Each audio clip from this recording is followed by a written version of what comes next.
ಏನು ಬಾಯ್ ಬಿಟ್ಟು ಹೇಳೋ ಮಾವ, ವಿಷಯ ತುಂಬಾ ಸೀರಿಯಸ್. ನೀನು ಬಂದಾಗಲೇ ಗೊತ್ತಾಯ್ತು. ನಡಿ ನಡಿ, ಕೈಕಾಲು ತೊಳ್ಕೊ, ಆಮೇಲೆ ಮಾತಾಡೋಣ.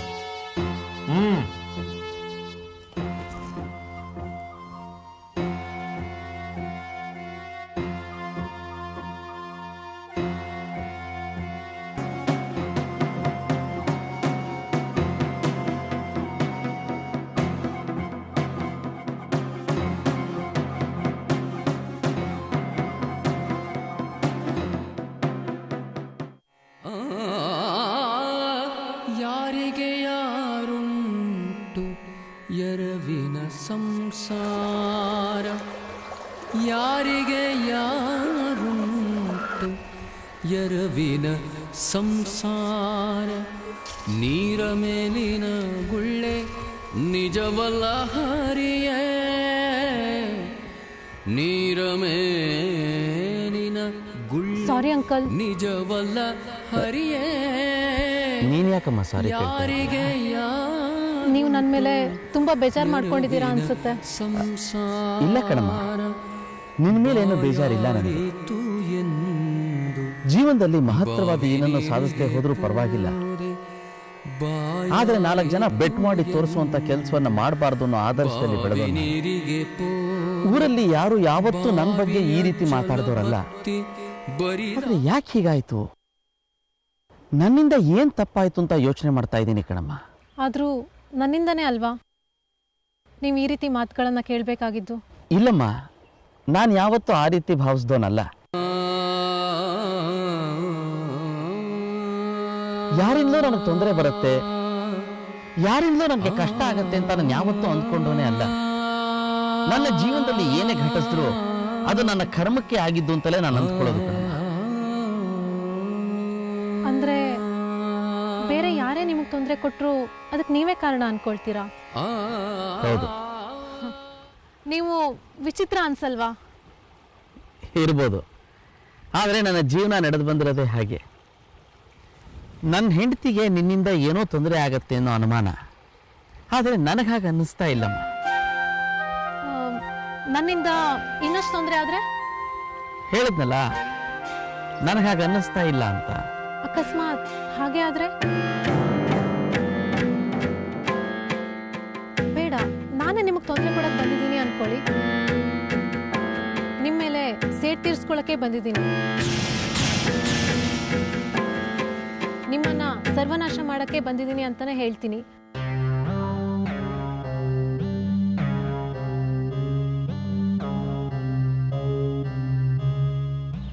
ಏನ್ ತಮಾಷೆ ಮಾಡ್ತಾ ಇದೀಯನಮ್ಮ? ಅಕಸ್ಮಾತ್ ನಾನು ಹಾಗೆ ಮಾಡಕ್ ಬಂದಿದ್ರೆ? ದೇವರು ನನ್ನನ್ನು ಪರೀಕ್ಷೆ ಮಾಡೋದಕ್ಕೋಸ್ಕರವೇ ಹೇಗೆ ಮಾಡ್ತಿದ್ದಾನೆ ಅಂತ ಅಂದ್ಕೊಂಡು ಸುಮ್ಮನಾಗ್ಬಿಡ್ತೀನಿ. ಬೇಡ ಅಂಕಲ್, ಮುಂದೆ ನೀವು ಇದಕ್ಕೆ ತುಂಬಾ ಪಶ್ಚಾತ್ತಾಪ ಪಡ್ತೀರಾ. ಅನಗತ್ಯವಾಗಿ ಯಾರಿಗೂ ತೊಂದರೆ ಕೊಟ್ಟು ನನಗೆ ಗೊತ್ತಿಲ್ಲ. ನನ್ನಿಂದ ನಿಮ್ಗೆ ಏನಾದ್ರು ತೊಂದರೆ ಆಗ್ತಾ ಇದ್ರೆ ಹೇಳ್ಬಿಡಿ, ನಾನು ಇವಾಗಲೇ ವಾಪಸ್ ಹೊರಟೋಗ್ತೀನಿ.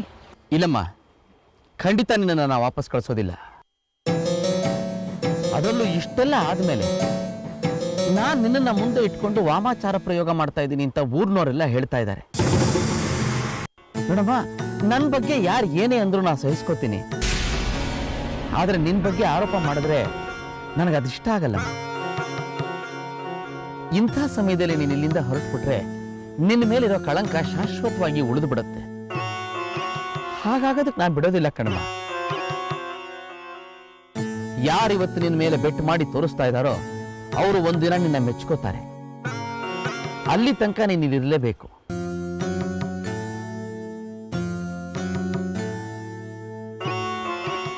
ಯಾಕಂಕ ನಿಮ್ಗೆ ನನ್ನ ಮೇಲೆ ಇಷ್ಟೊಂದು ಕನಸು? ಒಂದು, ನೀನು ನಮ್ಮ ಮನೆಗೆ ಬಂದಿರೋ ಅತಿಥಿ. ಎರಡನೇದು, ನೀನು ತುಂಬಾ ಒಳ್ಳೆ ಹುಡುಗಿ ಅಂತ ನನ್ನ ಮನಸ್ಸು ಹೇಳ್ತಾ ಇದೆ.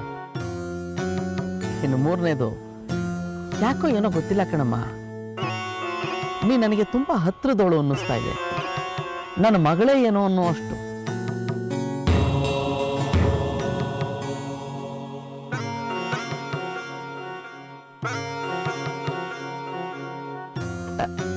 ನೋಡು, ನನ್ನ ಮಗಳ ಬಗ್ಗೆ ಯಾರು ಆರೋಪ ಮಾಡಿದ್ರೆ ನಾನು ಸಹಿಸ್ಕೋತೀನ? ನೀನು ನನ್ನ ಮಗಳಿದ್ದಾಗೆ ಅಂತ ಹೇಳಿಲ್ವಾ? ನೀನು ಅಂಥವಳಲ್ಲ ಅಂತ ನನ್ನ ಮನಸ್ಸು ಹೇಳ್ತಾ ಇದೆ. ನಿನ್ನ ಬಗ್ಗೆ ಯಾರೇ ಅಂತ ಮಾತಾಡಿದ್ರು, ನನ್ನ ಹೆಂಡತಿನೇ ಇರ್ಬೋದು, ಬೇರೆ ಯಾರೇ ಇರ್ಬೋದು, ಅದನ್ನ ನಾನು ನಂಬೋದಿಲ್ಲ.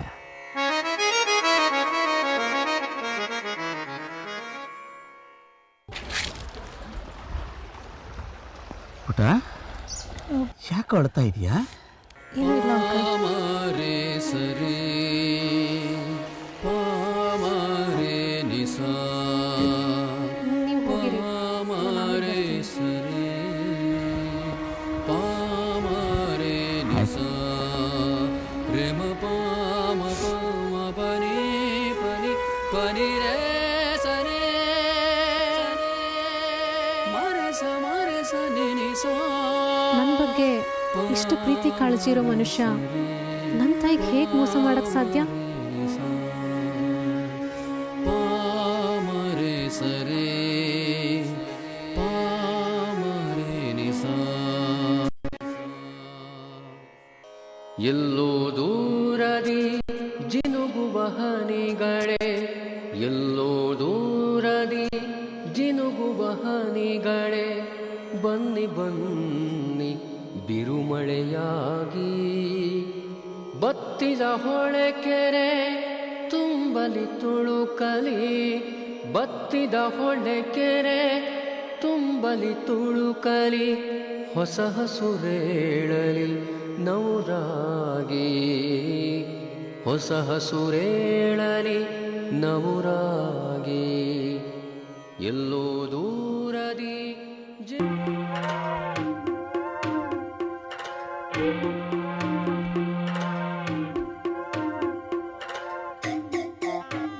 ಶರತ್, ಏನೋ ಅರ್ಜೆಂಟ್ ಆಗಿ ಮಾತಾಡಬೇಕು ಅಂತ ಇಲ್ಲಿ ಕರ್ಕೊಂಡು ಬಂದು ದೇವಸ್ಥಾನದ ವಿಗ್ರಹ ತರ ಸುಮ್ಮನೆ ನಿಂತಿದ್ಯಲ್ಲಯ್ಯ.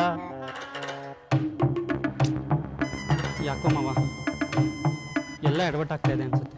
ಎಲ್ಲ ಎಡವಟ್ ಆಗ್ತಾ ಇದೆ ಅಂದ್ರೆ ಎಲ್ಲೆಲ್ಲಿ ಎಡವಟ್ ಆಗ್ತಾ ಇದೆ ಅಂತ ಬಾಯ್ಬಿಟ್ಟು ಹೇಳ್ಬೇಕು ತಾನೆ. ಯಾವುದೋ ಸಾವಿರ ಸುದ್ದಿ ಕೇಳೋದಕ್ಕೆ ಕಾಯ್ಕೊಂಡು ಕುಂತಿರೋಂಗಿದೆ ನನ್ನ ಪರಿಸ್ಥಿತಿ.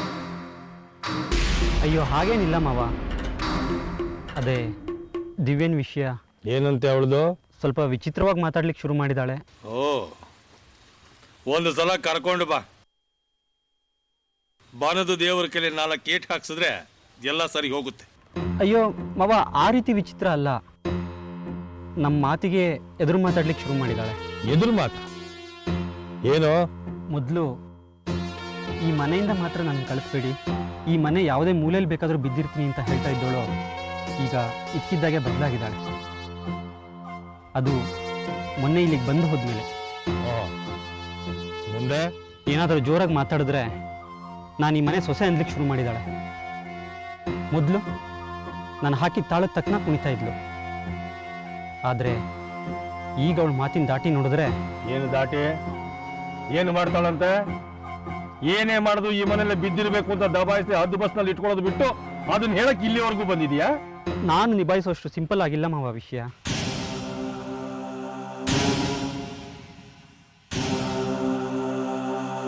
ಸಮಸ್ಯೆ ಸ್ವಲ್ಪ ಗಂಭೀರವಾಗಿದೆ. ನಾನು ದಬಾಯಿಸಿ ನೋಡಿದೆ, ಆದರೆ ನನ್ನ ಜೊತೆಗೆ ವಾದ ಮಾಡ್ತಾಳೆ. ನನಗೆ ಹೇಗೆ ನೀವು ಅನಿವಾರ್ಯನೋ ಹಾಗೆ ನಾನು ನಿಮಗೆ ಅನಿವಾರ್ಯ. ಏನಾದರೂ ಹೆಚ್ಚು ಕಡಿಮೆ ಆದರೆ ನಿಮ್ಮನ್ನೇ ಬಿಟ್ಟು ಹೋಗ್ತೀನಿ ಅಂತ ಹೆದರಿಸ್ತಾಳೆ. ಓ, ಅಲ್ಲಿವರೆಗೂ ಬಂದುಬಿಟ್ಟಿದ್ದಾಳ? ಹಾಗಾದ್ರೆ ಇದು ಒಬ್ಬಳದೇ ಧೈರ್ಯ ಅಲ್ಲ, ಬೇರೆ ಇನ್ಯಾರ್ದೋ ಗಾಳಿ ಬೀಸ್ತಾ ಇದೆ. ಅದಕ್ಕೆ ಮಾವ ನಾನು ಗಾಬರಿಯಿಂದ ಇಲ್ಲಿಗೆ ಬಂದಿದ್ದು. ನನಗೂ ಗೊತ್ತು ಶರತ್ತ, ಯಾವ ಗಾಳಿ ಎಲ್ಲಿಂದ ಬೀಸ್ತಾ ಇದೆ. ಬೇರೆ ಗಟ್ಟಿಯಾಗೋ ಇರೋವರೆಗೂ ಇಂಥ ರೆಂಬೆಗಳು ತಲೆ ಆಡಿಸ್ತಾನೆ ಇರ್ತವೆ. ಒಂದು ಸಲ ಬೇರೆಗೆ ಬೆಂಕಿ ಹಾಕಿದ್ರೆ ಆಗ ನೋಡು ಈ ರೆಂಬೆಗಳು ಹೆಂಗ ಆಡ್ತವೆ. ಈಗ ನಾನು ಏನು ಮಾಡಲಿ ಮಾವ, ನೀವೇ ಹೇಳಿ. ಏನು ಮಾಡಬೇಕು ಅಂತ ನನ್ನನ್ನೇ ಕೇಳ್ತಿದ್ಯಲ್ಲೋ? ನಿನ್ನ ಸಮಸ್ಯೆಗೆ ನೀನೇ ಉತ್ತರ ಕಂಡು ಹಿಡ್ಕೋಬೇಕು. ಭಾರಿ ಗುಟ್ಟು ಸೆರಗಿನಲ್ಲಿ ಶಾಂತಿ ಸೋಗು, ಹೊರಗಿನಲ್ಲಿ ಭಾರಿ ಗುಟ್ಟು ಸೆರಗಿನಲ್ಲಿ ಶಾಂತಿ ಸೋಗು ಹೊರಗಿನಲ್ಲಿ ಎಂದು ಬಿರಿದು ಉರಿಯಬಹುದು ಎಂದು ಉರಿದು ಕರಗಬಹುದು ಎಂದು ಬಿರಿದು ಉರಿಯಬಹುದು ಎಂದು ಉರಿದು ಕರಗಬಹುದು ಎಂದು ಸುಡಬಹುದು ಆತಂಕದ ಗೊತ್ತಿಲ್ಲ ತಾನು ಕಡಿತಾ ಇರೋದು ತಾನು ಕೂತಿರೋ ರೆಂಬೆ ಅಂತ. ಆತಂಕದ ಲಾವಾರಸ ರೆಂಬೆ ಮುರಿದ್ರೆ ಬದುಕೆ ಮುರಿದೋಗುತ್ತೆ ಅನ್ನೋ ವಿಷಯನೂ ಗೊತ್ತಿಲ್ಲ. ನೀನೇನು ಬೇರೆ ಏನು ಮಾಡಬೇಡ, ನಾನು ಈಗ ಹೇಳಿದ್ದು ಅಷ್ಟು ಮಾಡ. ಸೆರಗಿನಲ್ಲಿ ಶಾಂತಿ ಸೋಗು ಹೊರಗಿನಲ್ಲಿ ಭಾರಿ ಗುಟ್ಟು ಸೆರಗಿನಲ್ಲಿ ಶಾಂತಿ ಸೋಗು ಹೊರಗಿನಲ್ಲಿ ಭಾರಿ ಗುಟ್ಟು ಸೆರಗಿನಲ್ಲಿ ಶಾಂತಿ ಸೋಗು ಹೊರಗಿನಲ್ಲಿ.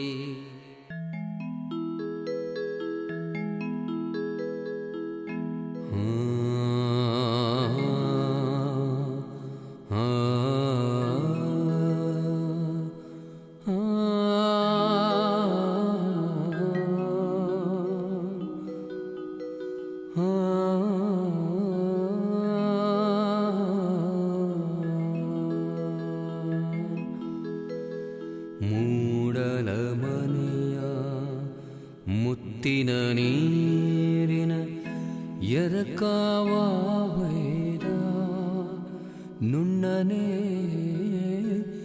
ಎರಕಾವ ಹೊಯ್ದ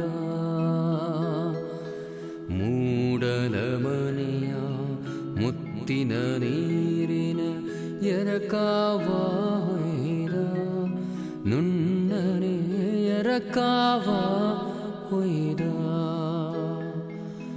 ಬಾಗಿಲ ತೆರೆದು ಬೆಳಕು ಹರಿದು ಜಗವೆಲ್ಲ ತೊಯ್ದ ಜಗವೆಲ್ಲ ತೊಯ್ದ ಮೂಡಲ ಮನೆಯ ಮುತ್ತಿನ ನೀರಿನ ಎರಕಾವ ಹೊಯ್ದ ನುಣ್ಣನೆ ಎರಕಾವ ಹೊಯ್ದ. ಆ ಆ ಆ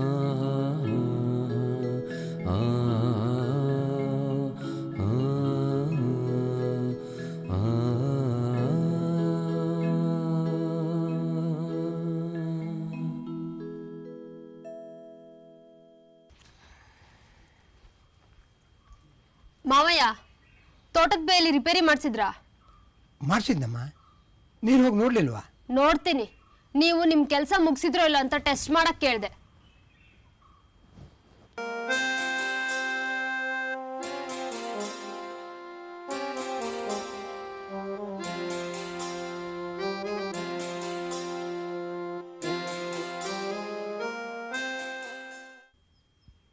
ಅತ್ತೆ, ಎಷ್ಟು ಚುಕ್ಕಿದು ರಂಗೋಲಿ? ಇವತ್ತಿಡೀ ರಂಗೋಲಿ ಹಾಕೋದ್ರಲ್ಲೇ ಕಾಲ ಕಳಿತಿರೋ ಅಥವಾ ಬೇರೆ ಏನಾದ್ರು ಕೆಲಸ ಮಾಡ್ತಿರೋ? ಮಾಡ್ತೀನಮ್ಮ.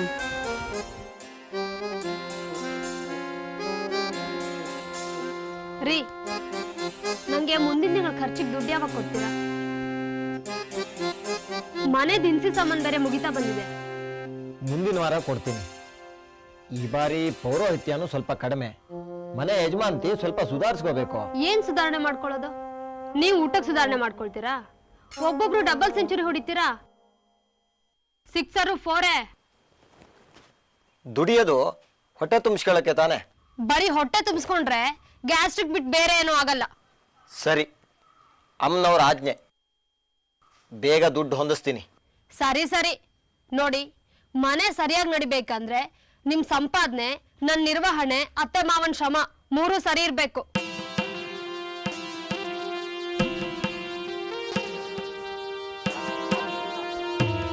ಏನೇಕು ಸರ್, ನನ್ನ ಕೆಲಸ ಎಲ್ಲ ಸರಿ ಇದೆ ತಾನೆ? ಪರವಾಗಿಲ್ಲ. ಸ್ವಲ್ಪ ಚುರುಕು ಕಡಿಮೆ ಅನ್ನೋದು ಬಿಟ್ರೆ ಮಾಡೋ ಕೆಲಸ ನೀಟಾಗೆ ಮಾಡ್ತೀನಿ. ಸರಿಯಪ್ಪ, ನನ್ನ ಸೊಸೆ ಒಪ್ಕೊಂಡ್ಬಿಟ್ರೆ ಸಾಕು, ಬೇರೆ ಏನು ಬೇಡ. ನಾ ಬಟ್ಟೆ ತೊಳ್ಕೊಂಡ್ಬರ್ತೀನಿ. ಒಂದ್ ನಿಮಿಷ ಇರಿ. ಬಟ್ಟೆ ಸೋಪ್ ಎಷ್ಟಿದೆ ಅಂತ ನೋಡ್ತೀನಿ. ಮಾಮೂಲು.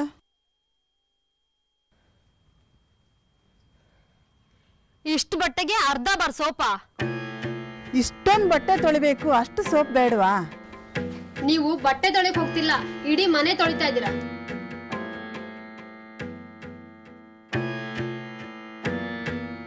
ಇಷ್ಟು ಸಾಕು, ಹೋಗಿ. ಆಯ್ತಮ್ಮ ಪುಟ್ಗೌರಿ.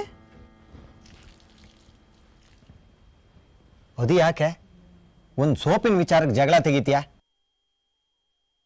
ಹೋಗ್ಲಿ ಬಿಡ ಮಾರಾಯ. ಎಂತ ಹೋಗ್ಲಿ ಬಿಡು, ದಿನಕ್ಕೆ ಇವಳು ಒಂದೊಂದು ವಿಷಯಕ್ಕೆ ಜಗಳ ತೆಗಿತಾ ಇದ್ರೆ ಸುಮ್ಮನಿಪ್ಲಾಗ್ತಾನೋ? ದಿನೇಶ ಸುಮ್ಮನಿರ, ಅವಳು ಏನು ಜಗಳ ತೆಗಲ್ಲ, ಮನೆ ಉಳ್ಸ ಮಾತಾಡಲಿಲ್ಲಪ್ಪ. ರೋಹಿಣಿ, ಸೌಜನ್ಯನ ಅಸಹಾಯಕತೆ ಅಂತ ತಿಳ್ಕೊಂಡು ದುರುಪಯೋಗ ಮಾಡ್ಕೋಬೇಡ. ಏನ್ರಿ ನೀವು ನನಗೆ ತಿರುಗಿ ಮಾತಾಡ್ತೀರಾ? ಅಪ್ಪ ಹೆಂಗ್ ಫೋನ್ ಮಾಡ್ತೀನಿ ಅಷ್ಟೇ. ಏನೇ ನಿನ್ನ ಅಪ್ಪ ದೊಡ್ಡ ಹುಲಿನ? ಹೇಳೋಗೆ. ನೋಡಿದ್ರಾ ಅತ್ತೆ ಮಾವ ನಿಮ್ಮೆದ್ರಿಗೆ ಹೇಗ್ ಬೈತಾರ ನಂಗೆ. ದಿನೇಶ, ನೀ ಎಂತಕ್ ಬೈತೀಯ? ಅವಳು ಆಡೋದ್ ಪೂರ ಬುಳ್ಳಿ ತಿನ್ನ ಮಾತು, ಬೈದೆ ಇಪ್ಪಲಾಗ್ತಾ. ಇನ್ನೊಂದು ಮಾತಾಡೋಣ, ಅವಳದ್ದೇ ಆದ ರೀತಿಯಲ್ಲಿ ಅವಳಿದ್ದ, ಅವಳು ಇಷ್ಟಕ್ಕೆ ಅವನು ಬಿಟ್ಬಿಡು. ಇದು ಕೋಲ್ ಕೊಟ್ಟು ಪೆಟ್ ತಿನ್ನ ವ್ಯವಹಾರ. ನಿಂಗ ಇಬ್ರು ಈ ನಮ್ನಿ ಸಲಿಗೆ ಕೊಟ್ಟಿದ್ದಕ್ಕೆ ಇವಳು ಈ ನಮ್ನಿ ಬಿಂಗ್ರಿ ನಮ್ನಿ ಆಡೋದು. ಅಯ್ಯಯ್ಯೋ, ನನ್ ಗಂಡ ನನಗ್ ಬಾಯಿಗೆ ಬಂದಂಗೆಲ್ಲ ಬೈತಾರೆ. ಬಿಂಗ್ರಿ ಅಂದ್ರು, ನಾಳೆ ಮತ್ತೇನು ಹೇಳಲ್ಲ ಅಂತ ಏನ್ ಗ್ಯಾರಂಟಿ? ಅಯ್ಯೋ ಸುಮ್ನಿರು ಮಾರಾಯ್ತಿ, ನೀ ಹಿಂಗ್ ಕೂಗಾಡಿದ್ರೆ ಹೆಂಗೆ?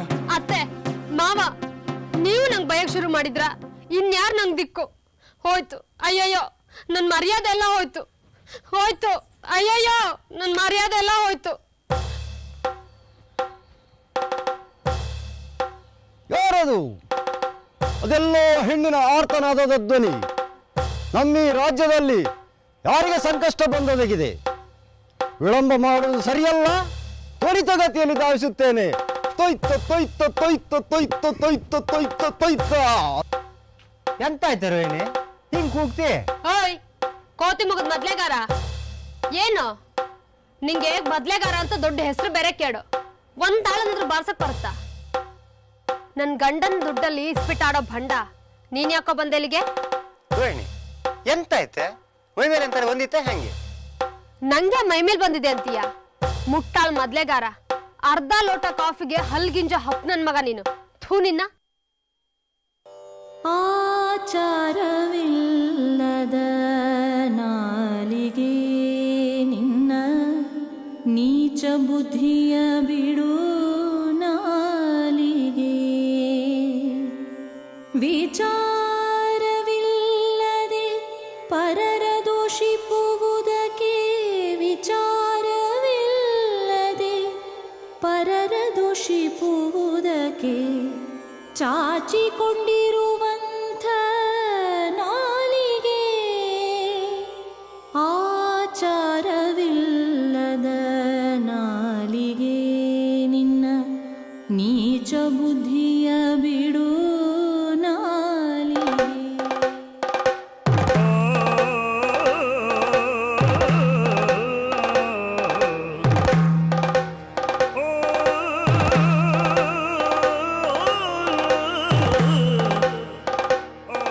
ಪ್ರಸಂಗ ಎಲ್ಲಿಗೆ ಬಂದು ಮುಟ್ಕಂತ ಮಾಡಿದ ಅಲ್ಲಿಗೇ ಬಂದು ಮುಟ್ಟಿತ್ತು.